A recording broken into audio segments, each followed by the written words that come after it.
in Teildorf, hier in Bayern, Besitzer dieser Neonazi-Betriebe, in Rabenstedt, ein HF Marius-Sohn aus der Meisterhofsrosita,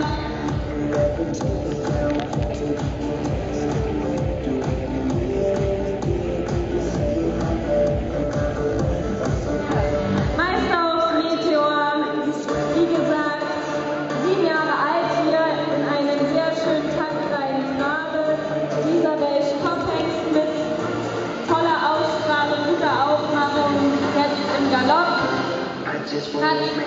einen ganz bekannten Vater, HF Marius, der in Bayern 24 Fohlen gebracht hat, 2 Hengste, 3 Staatsbesuche,